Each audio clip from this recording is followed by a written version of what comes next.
महाभारत का युद्ध खत्म हो गया। कौरव हार गए, पांडव जीत गए।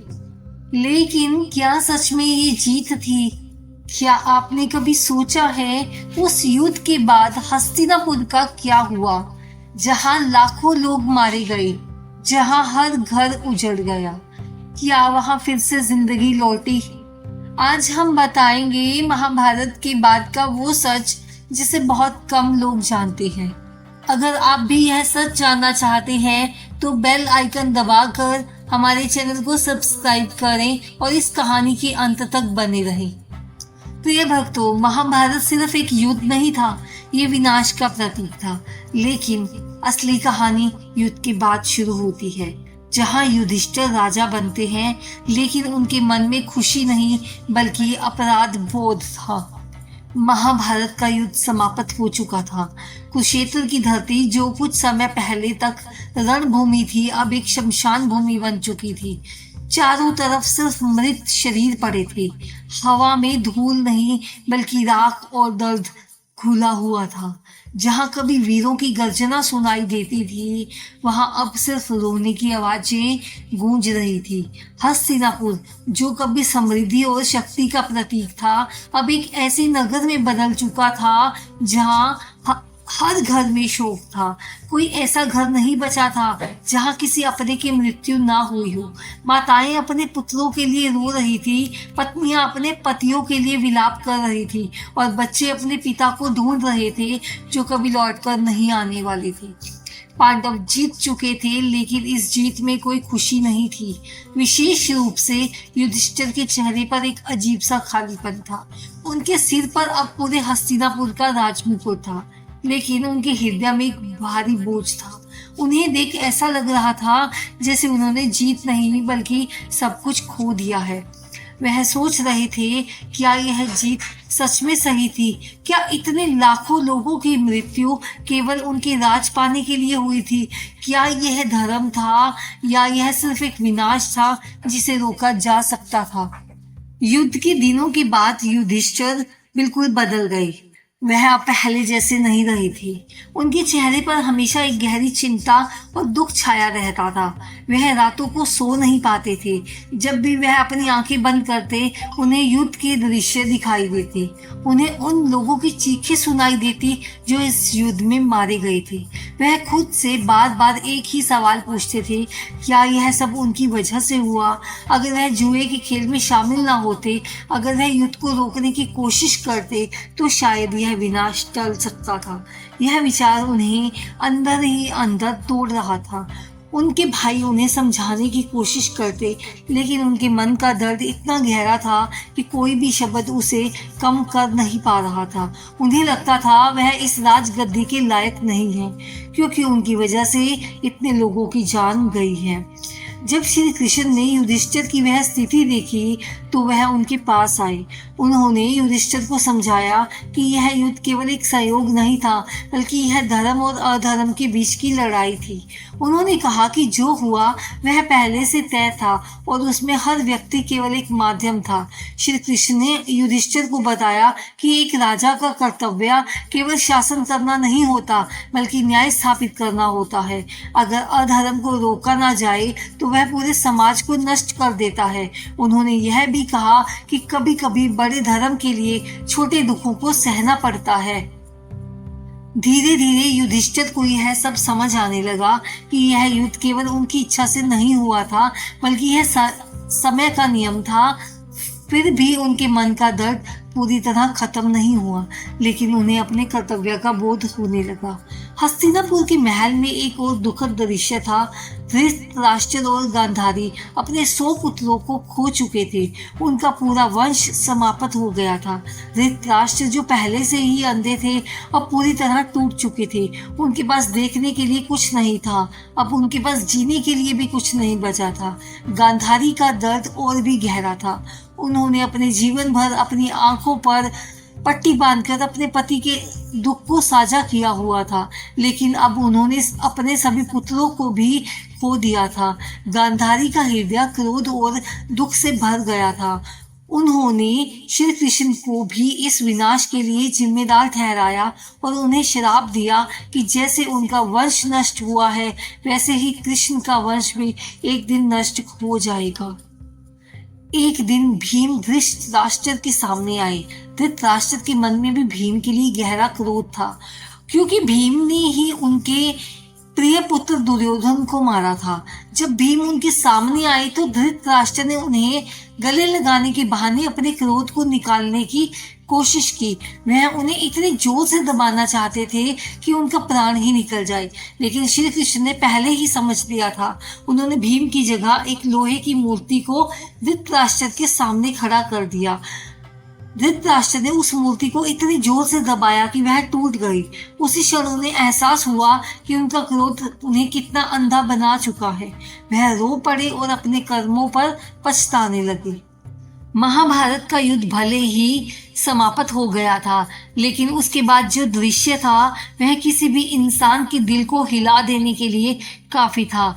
हस्तिनापुर अब वह नगर नहीं रहा जो कभी समृद्धि, वैभव और शक्ति का प्रतीक था। अब वह एक ऐसा शहर बन गया था जहां हर कोना दर्द और शोक की कहानी सुना रहा था।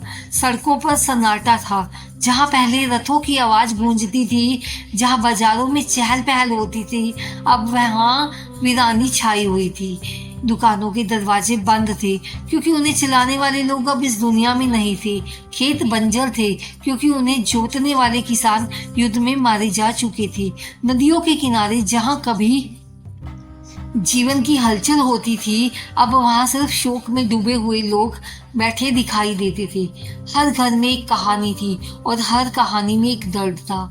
किसी ने अपने बेटे को खो दिया, किसी ने अपने पति को और किसी ने अपने पिता को। छोटे छोटे बच्चे अपने घरों के बाहर खड़े होकर अपने माता पिता का इंतजार कर रहे थे, जिन्हें शायद अब यह भी नहीं पता था कि उनका इंतजार अब कभी खत्म नहीं होगा। राजमहल के अंदर भी स्थिति कुछ अलग नहीं थी। युधिष्ठिर अब राजा बन चुके थे, लेकिन उनके सामने एक ऐसा राज्य था जो पूरी तरह टूट चुका था। उन्हें अब समझ आ रहा था कि युद्ध जीतना आसान था, लेकिन उस युद्ध के बाद टूटे हुए समाज को संभालना कहीं ज्यादा कठिन था। रात के समय जब पूरा हस्तिनापुर सोने की कोशिश करता, तब भी शांति नहीं होती थी। हर तरफ से रोने की आवाजें आती थी। ऐसा लगता था जैसे पूरा शहर अपने घावों को सहलाने की कोशिश कर रहा हो, लेकिन हर कोशिश नाकाम हो रही थी। युधिष्ठिर महल की छत पर खड़े होकर इस सब को देखते थे। उनके मन में बार बार एक ही सवाल आता था, क्या यह सब रोका जा सकता था? क्या यह युद्ध टाला जा सकता था? लेकिन अब इन सवालों का कोई उत्तर नहीं था। धीरे धीरे उन्हें यह एहसास होने लगा कि उनका असली संघर्ष अब शुरू हो चुका है। अब उन्हें केवल एक राजा नहीं बनना था, बल्कि एक ऐसा मार्गदर्शक बनना था जो इस टूटे हुए समाज को फिर से खड़ा कर सके। उन्हें लोगों के दिलों में फिर से विश्वास और उम्मीद जगानी थी। समय बीतने लगा, लेकिन हस्तिनापुर के घाव अभी भी ताजे थे।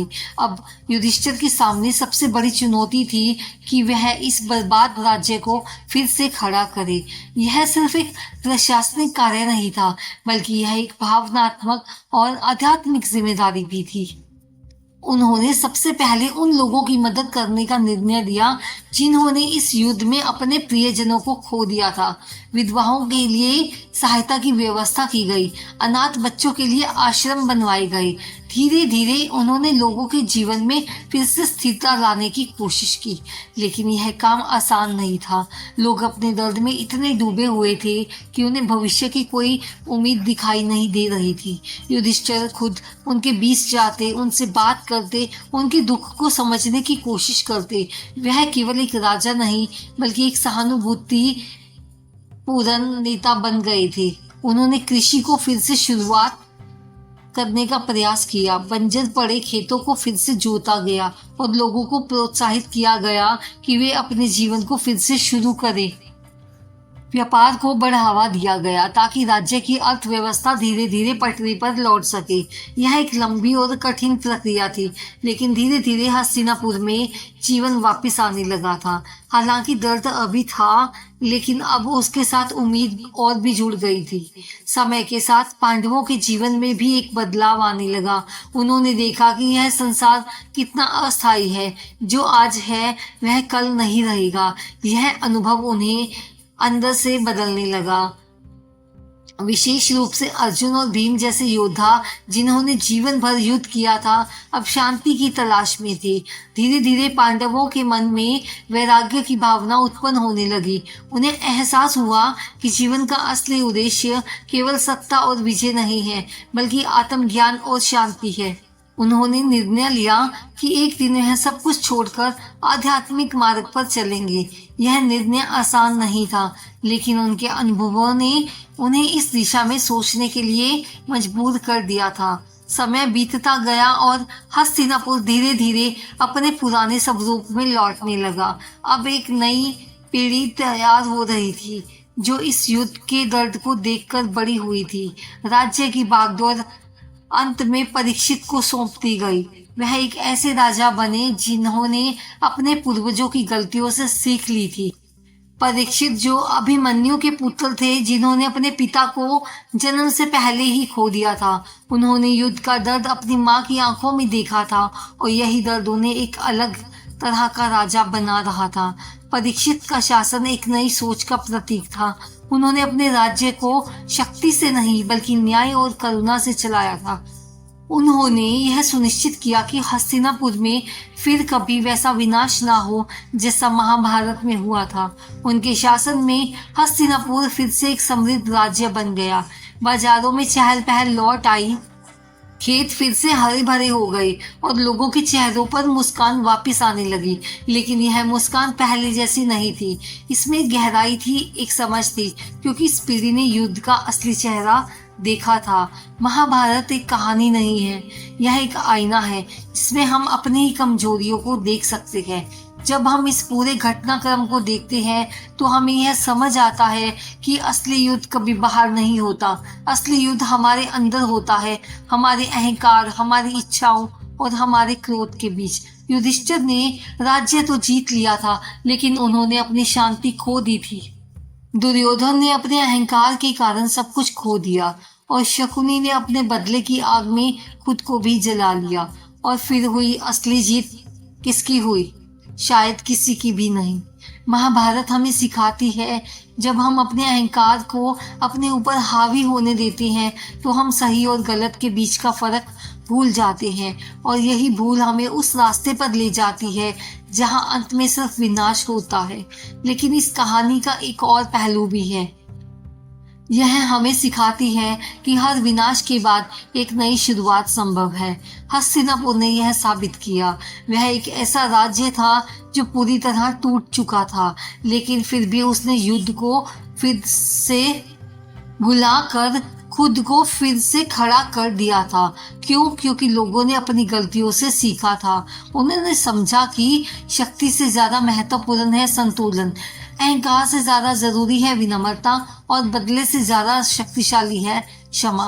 अब एक पल के लिए आप भी खुद से पूछिए, क्या आपके जीवन में कोई महाभारत चल रहा है? अगर आपके अंदर भी कोई अहंकार, कोई क्रोध, कोई बदले की भावना है, तो आज ही उसे छोड़ दीजिए, क्योंकि अगर आपने यह नहीं छोड़ा तो वह आपको उसी रास्ते पर ले जाएगा जहां अंत में सिर्फ पछतावा होता है। याद रखिए, सच्ची जीत वह नहीं होती जिसमें आप दूसरों को हरा दें। सच्ची जीत वह होती है जिसमें आप खुद को जीत ले, और यही महाभारत का सबसे बड़ा सच है। आपने अगर यह वीडियो पूरा देखा है, सुना है, तो आप सिर्फ एक दर्शक नहीं है, आप एक सीकर है, एक खोजी है। अगर यह वीडियो आपको पसंद आई हो तो इस वीडियो को अपने दोस्तों में शेयर जरूर करें। शायद आपकी एक शेयर किसी की जिंदगी बदल दे। वीडियो को लाइक और कमेंट में जय श्री कृष्णा लिखना ना भूलना, और बेल आइकन दबाकर भक्ति बीट्स को सब्सक्राइब जरूर करें। मिलते हैं ऐसी ही एक रहस्यमयी कथा के साथ। तब तक के लिए जय श्री कृष्णा। राधे राधे, धन्यवाद।